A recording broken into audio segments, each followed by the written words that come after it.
Suppose point ही बातें record करना है। चलो, पहला question is name two of the early republics and a few early kingdoms. What is the difference between a republic and a kingdom? Very important. उस समय की दो republics बताएं, यानी कि दो गणराज्य, और दो किंगडम्स बताएं, और इनके बीच का फर्क बताएं कि रिपब्लिक और किंगडम में क्या फर्क होता था उस समय में। सब समझिए ध्यान से और इस चीज को अंडरस्टैंड करें। वरिंदर, ध्यान से समझना। वरिंदर, आज की डेट में आप जिस कंट्री में रहते हैं इसे रिपब्लिक ऑफ इंडिया कहा जाता है। ये रिपब्लिक ऑफ इंडिया के नाम से जाना जाता है। क्या मीनिंग होता है रिपब्लिक का? जब भी हम रिपब्लिक सुनते हैं तो हमारे माइंड में एक कंसेप्ट डेवलप होता है कि इसका मतलब है शायद डेमोक्रेसी है, लोकतंत्र है। माने जो भी लोग पॉलिटिक्स को मेंटेन कर रहे हैं या जो भी लोग रूल्स एंड रेगुलेशंस को गवर्न कर रहे हैं वो शायद इलेक्टेड हैं, जनता की तरफ से आए हैं और जनता को आंसरेबल हैं, और जब तक जनता चाहेगी तब तक पोजीशन पे रहेंगे। ऐसा हम हमेशा रिपब्लिक को डेमोक्रेसी से जोड़ते हैं, जबकि ऐसा नहीं होता ऑलवेज। तो जब हम बात कर रहे हैं उस पीरियड की जो आज से लगभग कितने साल पहले की बात हो रही है, 2600 ईयर्स बिफोर। आज से 2600 साल पहले, मतलब आज से 2000 साल पीछे गए तो ये क्रिश्चियन एरा है, जीसस क्राइस्ट का जन्म, और उससे फिर 600 साल पीछे गए तो क्राइस्ट से बिफोर, तो 600 बीसी की बात हो रही है, बिफोर द क्राइस्ट। तो 2600 साल पहले की और 600 बीसी की बात हो रही है। तो हम 600 बीसी के पीरियड को महाजनपद पीरियड से जानते हैं और ऐसा मानते हैं कि इस टाइम पर किंगडम्स का जन्म हो रहा था और इसी टाइम पर रिपब्लिक्स भी थे। लेकिन इस रिपब्लिक को सुनते ही हमारे माइंड में आता है कि जैसे कोई डेमोक्रेटिक गवर्नमेंट हुआ करती थी, जबकि ऐसा नहीं है। अगर हम इन रिपब्लिक्स को ध्यान से देखें तो ये एक तरह की ओलिगैर्कीज हुआ करती थी। अभी ओलिगैर्कीज क्या होता है ये क्लियर है आप लोगों को? यहाँ से सारा कंसेप्ट शुरू होगा।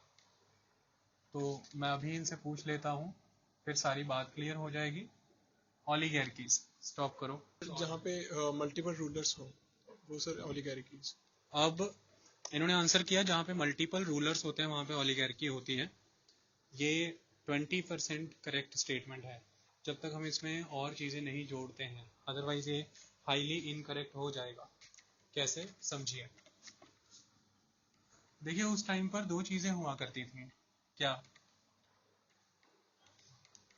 दो रीजन है इंडिया को अगर हम ध्यान से देखें तो यहाँ पर ये हिमालय माउंटेन्स हैं, ठीक है, इस तरह से हिमालय माउंटेन्स पूरे इंडिया में, और हिमालय माउंटेन्स के नीचे ये गंगा रिवर का एरिया है, और गंगा रिवर को ज्वाइन कर रही हैं अलग अलग रिवर्स जैसे गोमती, घाघरा, गंडक।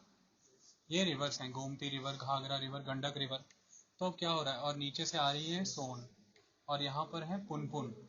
तो ये पुनपुन रिवर है, ये सोन रिवर है, और ये इसके बीच में है मगध। तो अगर हम ध्यान से देखें तो ये जो हिमालय के जस्ट नीचे का रीजन है जो इस तरह से है, foot hills of the Himalaya, Himalaya के पैरों पे फुट हिल्स, यहाँ पर हमें अलग तरह का पॉलिटिकल सिस्टम नजर आता है। लेकिन ये जो मेन रिवर वैली एरिया है यहाँ पर हमें अलग तरह का पॉलिटिकल सिस्टम नजर आता है। तो रिवर वैली एरिया में हमें किंगडम्स नजर आ रही हैं, सारी किंगडम्स आपको यहाँ पे नजर आएंगी, और ये जो फुट हिल जोन है यहाँ पर आपको नजर आ रहे हैं रिपब्लिक्स, यहाँ पे नजर आ रहे हैं रिपब्लिक्स। इसके रीजंस क्या हैं पहले ये फाइंड आउट करना होगा, दो चीजों को समझना होगा। क्या हुआ, आप सबको पता है कि हमारी कंट्री में 1500 बीसी के अराउंड आर्य आए, आर्यंस का आगमन हुआ, और इसको हमने कहा वैदिक पीरियड। क्योंकि इसको इसलिए कहा गया क्योंकि इन्होंने वैदिक लिटरेचर दिया, वेद दिए, ऋग्वेद, सामवेद, यजुर्वेद, अथर्ववेद। जब आर्य भारत में आए तो उनका मेन काम क्या हुआ करता था, ये ट्राइबल हुआ करते थे। इनको ट्राइबल पीपल कहते थे, क्यों? पशु चराते थे, चरवाहे थे, जिसके वजह से इनका नाम पड़ा ये हर्डर थे। तो मुद्दे की बात अब ये है कि जो भी लोग पहले आए होंगे इंडिया में उन्होंने यहाँ आकर के जहाँ पर भी सेटलमेंट की होगी वो सेटलमेंट करने के लिए उन्हें लैंड क्लियर करना पड़ा होगा, और वो लैंड उन्हीं चीज़ों से क्लियर होगा जो चीज़ें उस टाइम पे मेटल्स उनके पास अवेलेबल हैं, तो उस टाइम पे मेटल्स कौन से अवेलेबल हैं, जैसे कॉपर है ना, जैसे ब्रॉन्ज है, तो कॉपर और ब्रॉन्ज उनके पास अवेलेबल है। जो उस टाइम पे इनके पास क्या था, कॉपर और ब्रॉन्ज। और कॉपर और ब्रॉन्ज से क्या क्लियर हो सकता है, ये नरम मेटल है, इसके साथ आप बहुत डेंस फॉरेस्ट क्लियर नहीं कर सकते। तो क्या होता था, ये जो माउंटेन और माउंटेन का फुट हिल जोन होता है, यहाँ पर नेचुरली ढलान है, नदियाँ ब्रॉड नहीं होंगी और वाटर एक जगह पे एकुमुलेट नहीं होगा, वाटर लॉगिंग नहीं होगी। तो यहाँ पर क्या मिलेंगे आपको, वुडी ट्रीज। क्या होंगे, स्कैटर्ड, दूर दूर फैले फैले वुडी ट्रीज। तो सबसे पहले जो सेटलमेंट्स होंगी वो कहाँ होंगी, फुट हिल जोन्स में। और उसके बाद ये जो है रिवर एरियाज, यहाँ पे रिवर का फ्लो स्लो हो गया है, रिवर वाइड हो गई है, उसका वाटर एकुमुलेट होता है, तो यहाँ पे होंगे स्वैम्प, दलदल, और मार्शेस। तो मार्शेस एंड स्वैम्प्स, तो क्या, डेंस फॉरेस्ट। तो यहाँ पर सेटलमेंट्स नहीं होंगी।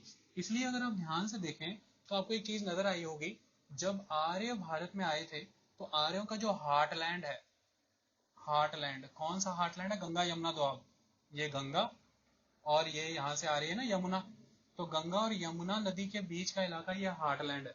चाहे आर्य बाद में कहीं पर भी फैले, लेकिन ऑलवेज इनका हार्टलैंड गंगा यमुना दोआब ही रहा है। और इसमें भी आपने अगर ध्यान से देखा हो, तो सबसे पहले कौन सा रीजन है, अपर, और वो रीजन कौन सा है, कुरु, और उसके बाद लोअर रीजन है पंचाल। तो ऊपर से नीचे की तरफ और वेस्ट से ईस्ट की तरफ फ्लो होता है। हमेशा आप बिगिनिंग में, जब आपके पास मेटल्स उतने रिजिड नहीं है, आपके पास उतने टूल्स नहीं है जंगल क्लियर करने के, आप वुडी एरियाज में स्टेब्लिश होंगे जो फुट हिल्स पे हैं, क्योंकि वहां पे वाटर का वहां पे रिवर वाटर उतना एकुमुलेट नहीं होता, तो स्वैम्प और मार्शेस नहीं होंगे। तो सबसे बड़ा डिफरेंस क्या है कि ये जो रिपब्लिक्स हमें नजर आ रही हैं, ये रिपब्लिक्स का कैरेक्टर क्या है, बेसिकली कहीं ना कहीं ट्राइबल कैरेक्टर, ट्राइबल होना जरूरी है। और यही रीजन है कि आपको पूरी की पूरी महाजनपद पीरियड में सारे रिपब्लिक्स इस नर्दर्न रीजन में ही दिखते हैं, गंगा के मैदान के ऊपर। चाहे वो वज्जी है, वज्जी का 8 ग्रुप्स का कॉन्फेडरेशन, तो चाहे उनमें वो लिच्छवी थे, चाहे मल्ला थे, चाहे शाक्य थे, ये सारे आपको इन्हीं रीजन में दिखेंगे, नेपाल और इंडिया के एडजॉइनिंग पार्ट में। क्योंकि 1500 बीसी में जब आर्य ट्राइबल कैरेक्टर रखते थे, उस समय से ही जो उनकी ट्राइबल पॉलिटिक्स और ट्राइबल सोसाइटी सिस्टम चलता आ रहा था, वो कहीं ना कहीं कंटिन्यू हो गया इसी फुट हिल जोन में, तब तक भी जब इंडिया में हाई लेवल मोनार्कीज और किंगडम्स एस्टेब्लिश हो गई थी। तो ये अपने ट्राइबल कैरेक्टर को ही कॉन्टिन्यूअस करते रह गए। यही कारण है कि यहाँ पे आज भी उन असेंबलीज की इंपॉर्टेंस है जिन्हें सभा और समिति कहा जाता है, क्योंकि आज भी इनका कैरेक्टर ट्राइबल है। आज भी इनका जो किंग है वो उस लेवल पे हेरिडिटरी नहीं है, बाप का बेटा, उसका बेटा, उसका बेटा, वंशानुगत सिस्टम नहीं है। और एक कहीं ना कहीं सिलेक्शन प्रोसीजर अपनाया जाता है कि सारा कबीला मिलके चुनेगा कि कौन रूल करेगा। ये बात समझ में आई, ये सिर्फ तभी होता है जब हम कबीले में रहते हैं, ट्राइब में रहते हैं, अदरवाइज ये पॉसिबल नहीं है। इसके बिल्कुल टोटली अगर इस डिफरेंट बात करें, तो ये जो इलाका है, ये पर्टिकुलर रिवर वैली एरिया, इस रिवर वैली एरिया में क्या हो रहा है, 2 से 3 चीजें बहुत स्ट्रांगली चेंज हो रही हैं। सबसे पहला, आपको पता है एग्रीकल्चर बहुत रॉबस्ट हो जाएगा, क्योंकि यहाँ पे एग्रीकल्चर ही तब होगा जब आयरन आ जाएगा। और आयरन आ रहा है कब, 600 बीसी के अराउंड एग्रीकल्चर में।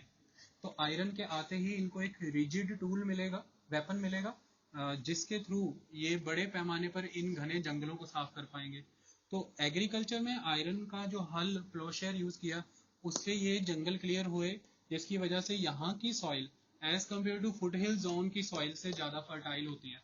तो इनका एग्रीकल्चर प्रोडक्शन भी ज्यादा होगा, क्योंकि जमीन में उपजाऊ क्षमता ज्यादा होगी, तो लैंड ज्यादा क्लियर होगा, फर्टिलिटी ज्यादा होगी। उसके बाद आयरन के टूल्स हैं, तो इनके पास फाइटिंग स्किल्स भी ज्यादा होंगे, ये दूसरे किसी और ट्राइब को या और किंगडम को इजिली वॉर में हरा सकते हैं। ये सेकंड एस्पेक्ट। तीसरा और सबसे इम्पोर्टेंट एस्पेक्ट, अब इनको यहाँ पर मल्टीपल ज्योग्राफिकल रीजन्स का बेनिफिट मिलना शुरू हुआ, क्योंकि ये हिमालयन फुटहिल जोन से नीचे आए हैं, तो यहाँ पे नीचे पेनिनसुलर इंडिया से कांटेक्ट आएगा। तो यहाँ पे छोटा नागपुर प्लेटू एरिया झारखंड का, यहाँ पे इन्हें माइंस मिल जाएंगी आयरन की। इसके बाद अब ये रिवर्स के ट्रैप में आएंगे, तो रिवर्स के ट्रैप में देखें तो ये गंगा थी, नीचे से सोन है, यहाँ पे पुनपुन है, ऊपर से गंडक है, तो ट्रेड रूट पे आ गए। ज्योग्राफिकल बेनिफिट जैसे माइंस मिलना, फॉरेस्ट मिलना, वो लकड़ी मिलना जिससे आप पानी वाले शिप बना सकते हैं, रथ बना सकते हैं, ये सारी चीजें। उसके बाद ये ईस्ट कोस्ट है इंडिया का, और इनके थ्रू साउथ से व्यापार, फिर बर्मा, साउथ ईस्ट एशिया से व्यापार करना, ये सारे बेनिफिट्स, यानी कि ट्रेड फ्लरिश होना, ज्योग्राफिकल बेनिफिट्स मिलना, पहाड़ों के बीच आपकी सिटी होना या रिवर्स के बीच आपकी सिटी आ जाना, तो उसको नेचुरल सेफ्टी मिल जाना, फिर इंपॉर्टेंट ट्रेडिंग रूट्स के ऊपर आपका आ जाना, फर्टाइल सॉइल हो जाना, जंगल अच्छे से क्लियर हो जाना, इन सारे फैक्टर्स ने कहीं ना कहीं एक एटमॉस्फेयर क्रिएट हुआ कि एक कंटिन्यूअसली रेवेन्यू क्रिएट करने वाली इकोनॉमी का जन्म होगा, जो इकोनॉमी 12 महीने हर समय रेवेन्यू दे सकती है, टैक्स दे सकती है। और जब आपका टैक्स का रेवेन्यू का सोर्स कंटिन्यूअस हो जाता है, तब आप एक स्टेबल गवर्नमेंट देते हैं और आपका कैरेक्टर ट्राइबल नहीं रहता, क्योंकि अब आप एक आर्मी रखते हैं जो 12 महीने रहती है, स्टैंडिंग आर्मी, सिर्फ जरूरत पड़ने पे नहीं रखते, उसको सारा साल रखते हैं, क्योंकि अब आप उसको रेगुलर सैलरीज दे सकते हैं, क्योंकि रेवेन्यू अब सारा साल मिलता है, क्योंकि ट्रेड, एग्रीकल्चर, क्राफ्टमैनशिप डेवलप हो गई है, ये बड़ी बात है। तो रेवेन्यू का सोर्स पेरेनियल होने से ही आप स्टैंडिंग आर्मी रखते हैं। जब आपने आर्मी रखनी शुरू की है, तो नेचुरल सी बात है आपकी प्रेस्टीज हाइक होगी, प्रेस्टीज में वेलोर ऐड होगा, और वो आर्मी के गार्ड्स, आर्मी मैंस आपके साथ रहेंगे, तो उनको रहने के लिए कैसल्स प्रोवाइड करने हैं, ये पहली बात। दूसरी बात, जब इन रिवर्स का, इन ज्योग्राफिकल रीजन्स का इम्पोर्टेंस बढ़ गया है, तो जो माइंस आज आपके कंट्रोल में है, जो रिवर्स आज आपके कंट्रोल में है, जो फर्टाइल सॉइल आज आपके कंट्रोल में है, इसे कोई दूसरा भी तो कंट्रोल में लेना चाहेगा, क्योंकि उसको क्लियरली इसके बेनिफिट देख रहे होंगे। तो इस कॉन्टेक्स्ट में अटैक्स बढ़ते हैं, और जब ये अटैक्स बढ़ेंगे तो ऐसे में पैलेसेस और फोर्ट्रेस बनने मैंडेटरी है। तो इसी पीरियड में आपको बहुत स्ट्रॉन्ग फोर्ट दिखते हैं, किले, पैलेसेस, ये किंग की प्रेस्टीज के साथ और वेलोर जोड़ते हैं। अब किंग है, किंग का पैलेस है, उसके बाद किंग की एक आर्मी है, और जब किंग एक जगह पे है, उसकी आर्मी एक जगह पे है, आर्मी के लिए टूल्स, वेपन्स, आर्मी के लिए ड्रेस, आर्मी के लिए मतलब चंद्रगुप्त मौर्य की अकेले की उस टाइम पे 6 लाख की आर्मी है, आर्मी के लिए फूड, अगर हम बात करें तो फूड, क्लॉथ, टूल्स, किंग का पैलेस है उसको मेंटेन करने के लिए काम, तो ये पैलेस ऑटोमेटिकली एक कैपिटल सिटी में डेवलप होते हैं, माने यहाँ पे ट्रेड, कमर्स और मैन्युफैक्चरिंग एक्टिविटी शुरू हो जाती है, तो यहाँ से कमर्शियल एक्टिविटीज का चलना शुरू होता है, इसकी वजह से कैपिटल सिटीज के जन्म होता है, पैलेसेस देन कैपिटल सिटीज, जहां से सारी चीजें एक्टिवेट होती हैं। आज हमारा दिल्ली ठीक इसी तरह से कंट्री की कैपिटल है, और कैपिटल की वजह से कैपिटल सिटी है, क्योंकि वहां पर ही गवर्नमेंट है, गवर्नमेंट को कवर करने के लिए सारे न्यूज चैनल्स वहां पर हैं, और फिर न्यूज चैनल्स को सर्व करने के लिए बाकी सारी इंडस्ट्रीज भी आपको वहां पे दिखती हैं, सारे गवर्नमेंट ऑफिसेज वहां पर हैं, उनको सर्व करने के लिए अदर इंडस्ट्रीज वहां पे आपको दिखती हैं। तो इस तरह से कैपिटल सिटीज की ग्रोथ होती है, हर स्टेट की कैपिटल सिटी इसी वे में डेवलप होती है। तो ये सारी चीजें जब नजर आ रही हैं, तो धीरे धीरे अब होगा क्या, ऐसे में क्या चीज है, किंग अल्टीमेटली स्ट्रांग होता जा रहा है, और किंग धीरे धीरे मोनार्क बनता जा रहा है, और एक मोनार्किकल स्टेट डेवलप हो रहा है, मतलब किंग अपने परिश्रम से मेहनत करके अपने लिए एक प्लेटफॉर्म क्रिएट कर रहा है, धीरे धीरे उसको स्ट्रांग कर रहा है, फिर किंग के वंशज उसको और एम्पावर कर रहे हैं और मजबूत बना रहे हैं, इसकी वजह से मोनार्किकल हियरार्की, उसके वंश और वो इंपॉर्टेंट हो जाता है।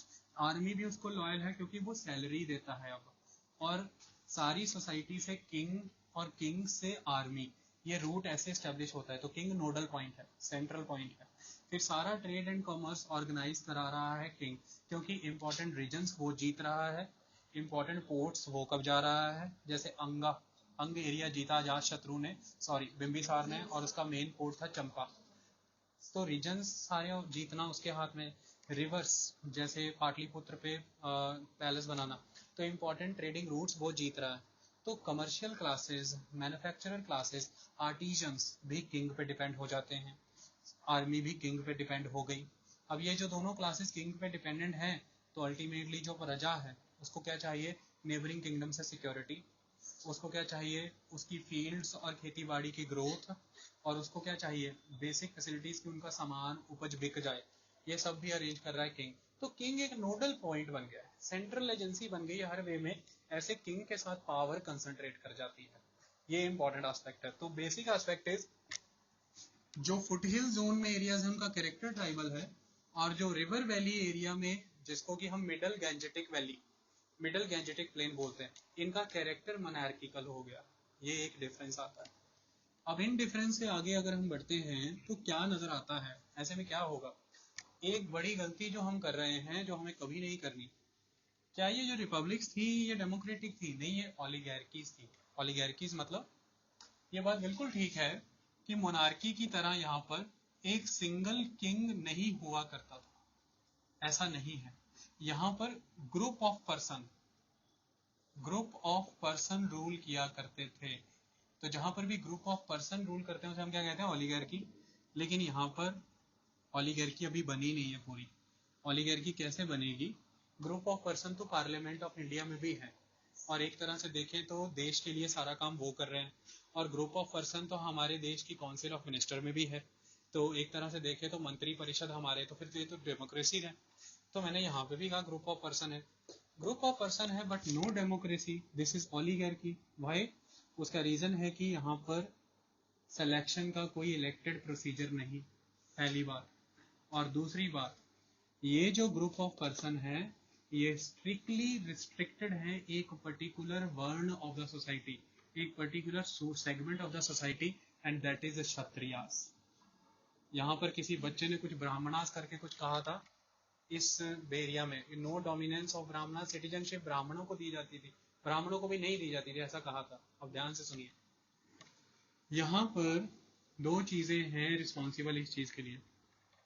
600 बीसी तक, 1500 बीसी से जब आर्य इंडिया में आए तब से लेके 600 बीसी तक, यानी कि कितने साल हो गए, 1400 ईयर्स, 1400 सालों में एक चेंज आया।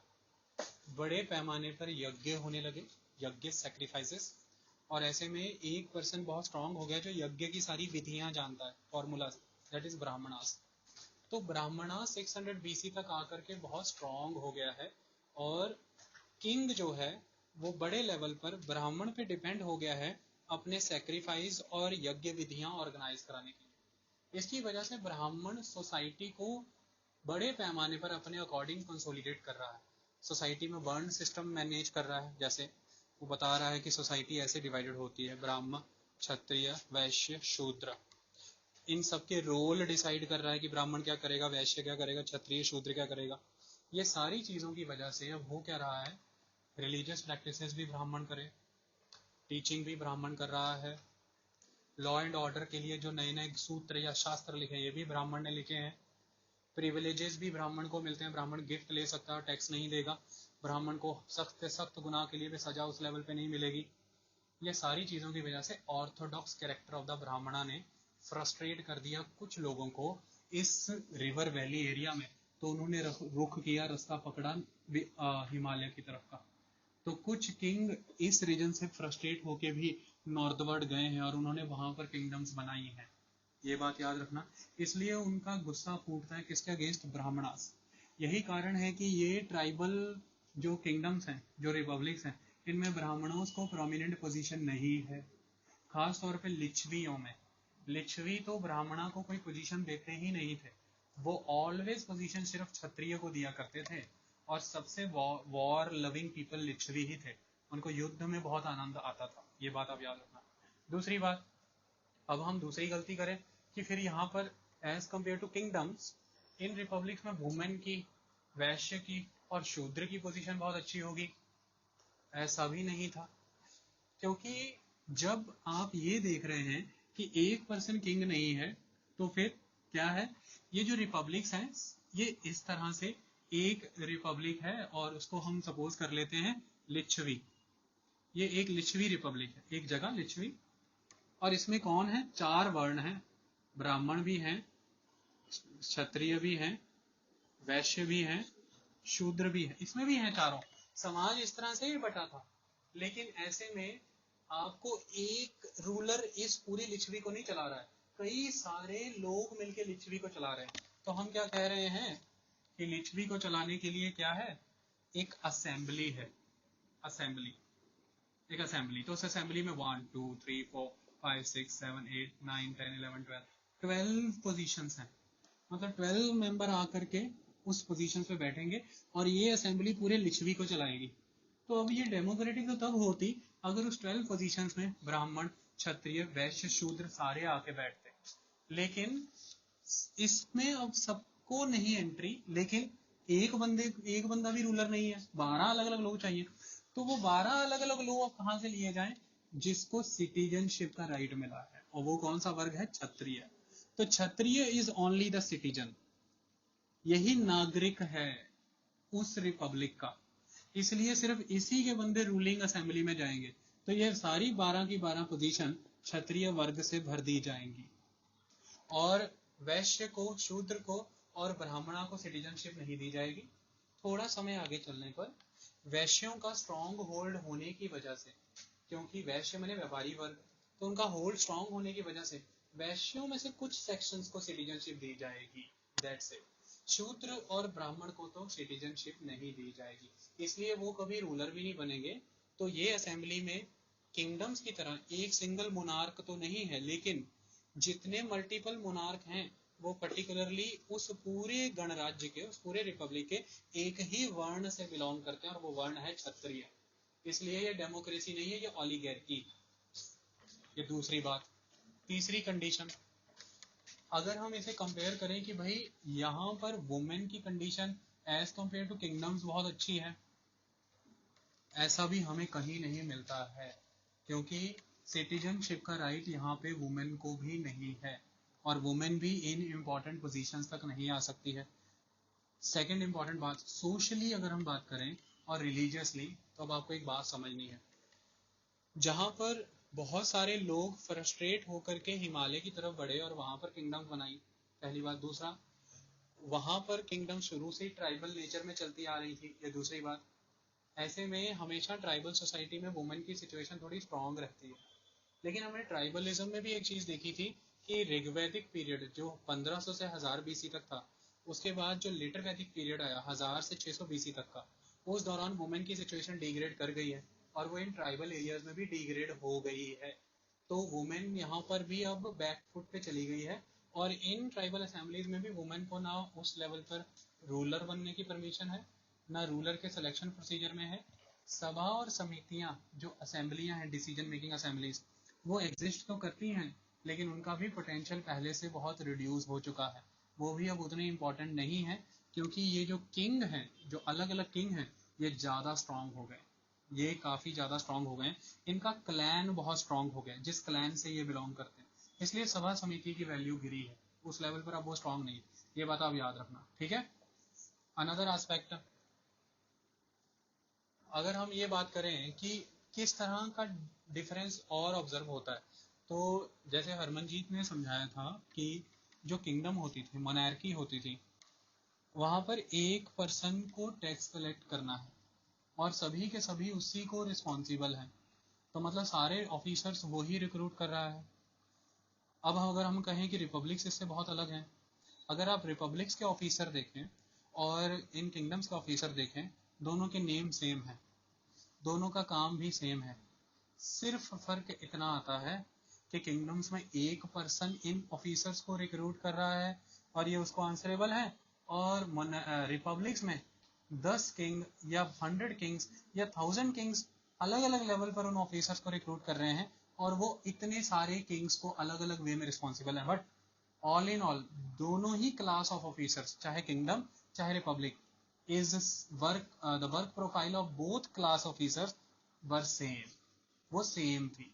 दोनों ही जगहों पे टैक्स ऑपरेसिवली लिया जा रहा है, दमन किया जा रहा है, दोनों ही जगहों पे टैक्स रिगरस है, कोई नरमी नहीं बरती जा रही, और दोनों ही जगह पे same level of tax code follow हो रहा है।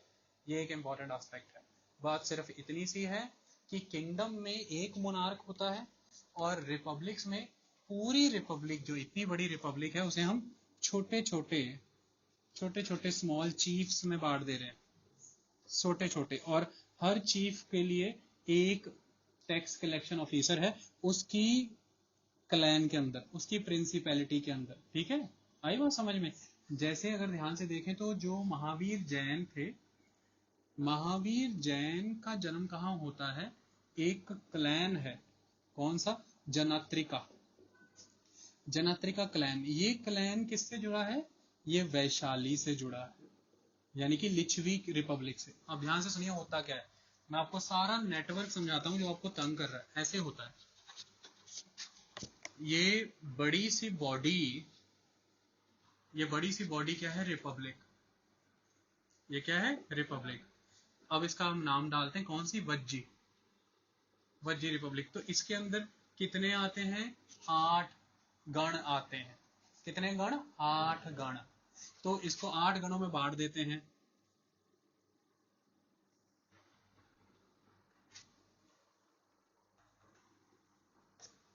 1 2 3 4 5 6 7 8, 8 गणों में बट गया ये एक पूरा का पूरा वज्जी गणराज्य।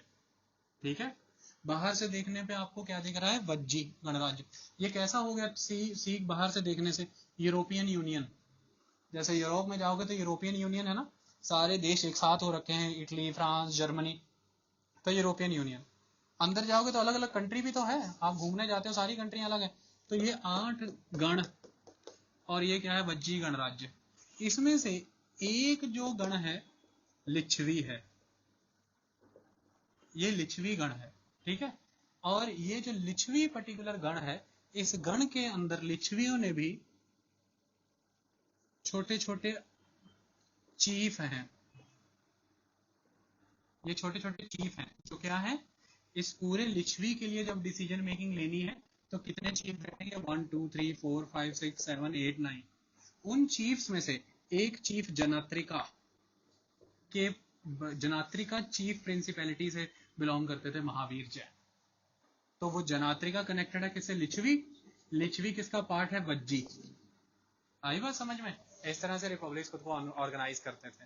मतलब महावीर जैन के पिता एक चीफ थे जो उस असेंबली की मल्टीपल कुर्सियों में से एक कुर्सी पे बैठते थे जाकर। आई बात समझ में? तो कुल मिलाकर के इस तरह से ये इनका काम चलता था। तो ऐसे में आपको क्या समझना है यहाँ पर? अभी मैं किस पॉइंट को एक्सप्लेन कर रहा था?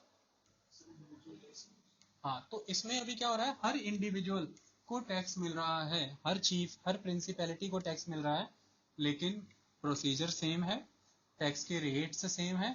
मुद्दे की बात सिर्फ इतनी है कि अगर मैं इस पोजीशन ए में रह रहा हूँ और ये मेरे खेत हैं, तो अगर मैं किंगडम में हूँ तो मुझे यहाँ मगध में बैठे रूलर के एक ऑफिसर को टैक्स देना है, जो मगध से मुझे यहाँ तक आएगा टैक्स कलेक्ट करने। लेकिन अगर मैं यही रिपब्लिक में रह रहा हूँ, ये मेरी पोजीशन ए है, ये ए पोजीशन मेरी किसका पार्ट है? ये इस पूरे प्रिंसिपैलिटी का। तो उतना ही टैक्स सेम ऑफिसर को मुझे जस्ट यहाँ पे पे करना है अपने उस रूलर को। That is the difference. आई बात समझ में? और यहाँ से मगध तक अगर हम इसको उस स्केल पे ले तो कितनी सारी छोटी छोटी प्रिंसिपैलिटीज हैं, और ये मिलके पूरा एक गणराज्य बना। तो इसलिए इस लेवल पर आम आपसे क्वेश्चन पूछेगा कि आम जनमानस की लाइफ में, कॉमन पीपल की लाइफ में कोई बहुत बड़ा डिफरेंस था क्या? नो। कॉमन पीपल की लाइफ में बहुत बड़ा डिफरेंस नहीं था, किंगडम में भी और रिपब्लिक में भी वो सेम था। ये है मेरा समझाने का मतलब। ऑफिसर्स सेम है, पावर होल्ड करने का प्रोसीजर भी ऑलमोस्ट ही सेम है। यहाँ पर भी एक ही ग्रुप है, राजे का बेटा राजे का बेटा राजा चलता चला जाएगा, और वहां पर भी ऑलमोस्ट इसी तरह से हो रहा है, क्षत्रिय क्लैन। लेकिन बस वहां पे एक डिफरेंस ये हो जाएगा कि कहानी आती है कि एक कहानी होती है, एक रूलर है, उसकी डेथ हो गई है, उसके छोटे बेटे को पोजीशन मिली है, उसके बड़े बेटे को नहीं। तो वो अपने बड़े भाई के लिए अपनी पोजीशन छोड़ने लगता है, तो उसे असेंबली ये समझाती है कि ये पोजीशन तुम्हारी फैमिली की प्रॉपर्टी नहीं है जो तुम अपने अकॉर्डिंग दो, ये पोजीशन असेंबली का राइट है। बस इतनी सी बात है। उसी चीफ के आगे फर्दर वंशज सिलेक्शन हो रहे हैं, लेकिन कहीं ना कहीं उस पोस्ट पे असेंबली का राइट है, उस घराने का उतना राइट नहीं है। लेकिन किंगडम में क्या हो रहा है? जो पोजीशन है वो प्राइवेट प्रॉपर्टी है राजा की। वो चाहेगा कि उसका बेटा बैठे, उसका भतीजा बैठे, उसका भांजा बैठे, या उसकी पत्नी बैठे, या कोई भी बैठे, वो बैठाना चाहेगा। आई बात समझ में? अगला डिफरेंस क्या हो जा रहा है? ये लोग तंग ही होके गए हैं ब्राह्मणा ऑर्थोडॉक्सी से, पहला। दूसरा, ये जिस कैरेक्टर में है, ट्राइबल कैरेक्टर में है, वहां पर ब्राह्मणास उतने स्ट्रांग नहीं। ये दो रीजन इसकी वजह से।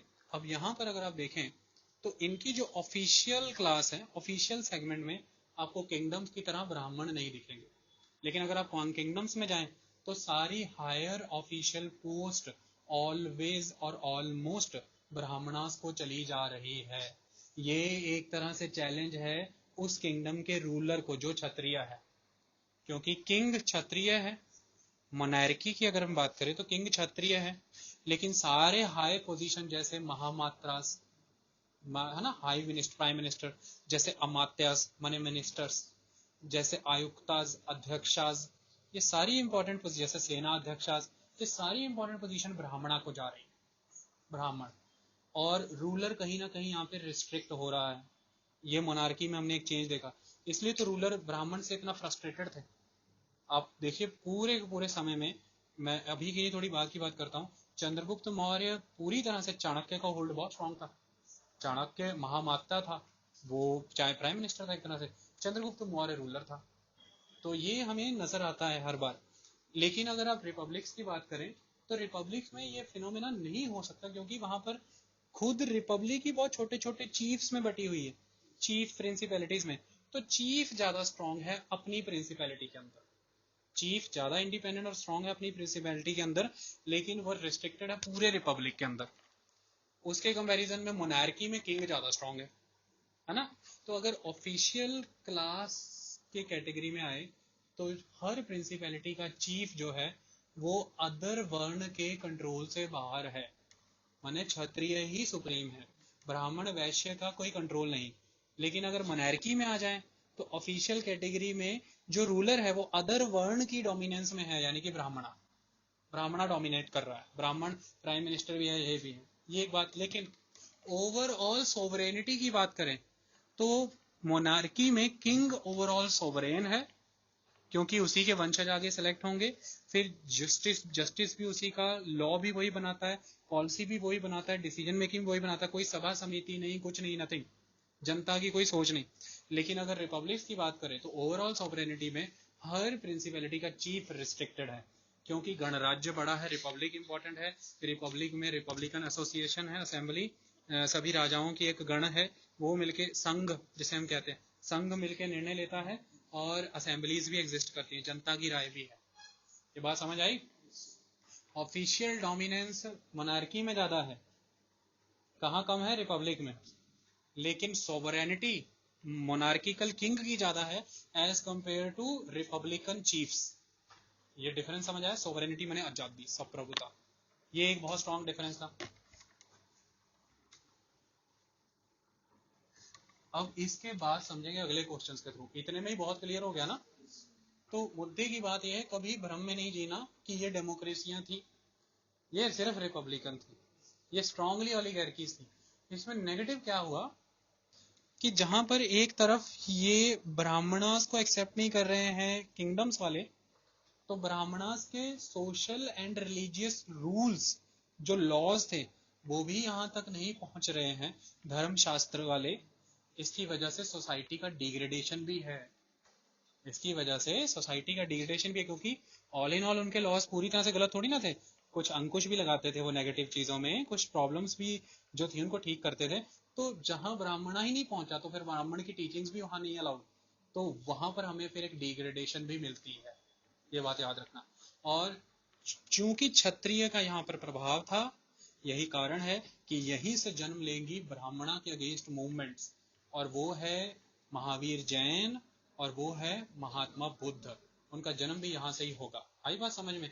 एक बिलोंग कर रहे हैं किस सेक्शन से, लिच्छवियों के सेक्शन से, महावीर जैन, और एक बिलोंग कर रहे हैं शाक्यों से, और वो है बुद्ध। ये दोनों क्षत्रिय क्लैन से। ये शो करता है कि ब्राह्मण की डोमिनेंस के अगेंस्ट है, ये शो करता है कि इनका कैरेक्टर ट्राइबल था, और ये मोनार्कीज के अगेंस्ट है उस टाइम पर। ये सारी बातें आई बात समझ में। रोको। Next question, what natural advantages did Magadh have in order to grow strong and rich. तो मगध स्ट्रॉन्ग हो गया बाहर बाकी महाजनपदों के कंपैरिजन में, इसके लिए उसको नेचुरल एडवांटेजेस क्या मिली जिसकी वजह से वो इतना स्ट्रॉन्ग और रिच हो गया।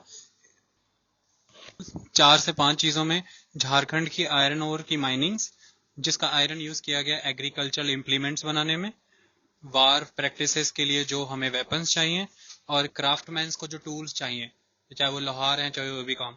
आसपास बहुत ही घने जंगल से, जिससे हमें बड़े पैमाने पर फॉरेस्ट मिली। वो फॉरेस्ट मिले, फॉरेस्ट से हमें टिम्बर मिली।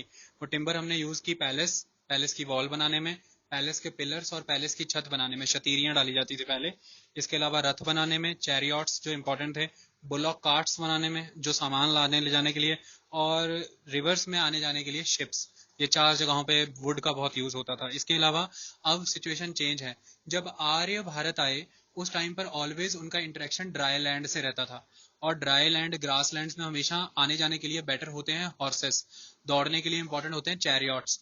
लेकिन अब सिचुएशन चेंज है। अब आप मिडल गंजेटिक बेसिन में हैं, 100 सेंटीमीटर रेनफॉल होता है, रिवर का वाटर इतना एकोमुलेटेड रहता है कि वाटर लॉगिंग रहती है, स्वैम्प्स और मार्शेस जगह जगह पर हैं। ऐसे में आपको अगर फाइट करनी है और आपको आगे बढ़ना है तो you don't need horses, you need elephants. अभी वार प्रैक्टिसेस में चेंज आएगा और एलिफेंट इंपॉर्टेंट हो जाएंगे। और ये एलिफेंट इतने इंपॉर्टेंट है कि ग्रीक्स, जब भी चंद्रगुप्त मौर्य की सेल्यूकस निकेटर से बैटल होती है तो वो गिफ्ट के तौर पे यहाँ से एलिफेंट लेके जाता है। तो अब आप एलिफेंट सुनेंगे, क्योंकि जंगलों की कटाई करके इतने बड़े बड़े पेड़ एक जगह से दूसरी जगह ले जाने, तो जेसीबी मशीन का काम एलिफेंट करता था। उसके बाद सामान की लोडिंग शिप में एलिफेंट करता था। उसके बाद वॉर में अब एलिफेंट 6000 एलिफेंट इन्होंने रखे थे। तो एलिफेंट ने ही इसको स्ट्रांग बनाया, क्योंकि एलिफेंट को मार्शेस, स्वैम्प कोई फर्क नहीं पड़ता, जहां से मर्जी निकाल दो वो सीधा निकल जाएगा। तो एलिफेंट इंपॉर्टेंट है। इसके अलावा नदियां एज अ ट्रेड रूट, आप north south east west trade कर सकते थे, और नदियां एज अ प्रोटेक्शन बैरियर। इसकी वजह से जो इनकी पहली कैपिटल थी राजगृह, राजगृह में 5 पहाड़ियां वो नेचुरल बैरियर देते हैं। और उसके बाद पाटलिपुत्र, वो जल के बीच में है, जल दुर्ग। इसके अलावा इंपॉर्टेंट डेल्टा पोर्ट्स, यानी कि जो अंग इलाका उसका मेन पोर्ट था चंपा, तो चंपा इसे गंगा डेल्टा से जोड़ता था।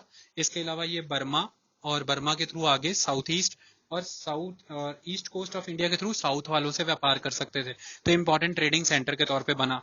फिर इसके अलावा इंपॉर्टेंट है यहाँ की एलुवियल सॉइल, नदियां जो मिट्टी बहा के लाती थी हर साल, वो बहुत फर्टाइल हुआ करती थी। ये सारे, और एबंडेंट रेनफॉल, इसलिए राइस की खेती बहुत हुई।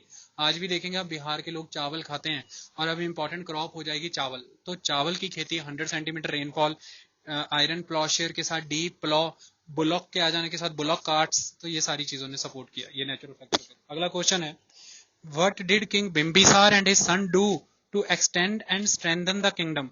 बिम्बिसार और उसके बेटों ने मगध किंगडम को स्थापित करने और आगे बढ़ाने में क्या रोल प्ले किया? मतलब मगध जो बाकी महाजनपदों से स्ट्रांग बना, उसमें एक रोल है उसके रूलर्स का, जिसकी शुरुआत होती है बिम्बिसार से। तो क्या इन्होंने किया है? किंग की पोजीशन इस टाइम पर ग्रो हुई, उसका सबसे बड़ा रीजन, महाजनपद पीरियड 600 बीसी वो टाइम है जब वर्ण सिस्टम फुल्ली अपनी शेप ले चुका है और हाईली कंसोलिडेट हो चुका है। इस टाइम पे 4 हिस्सों में समाज बांट दिया गया है, ब्राह्मण, क्षत्रिय, वैश्य, शूद्र।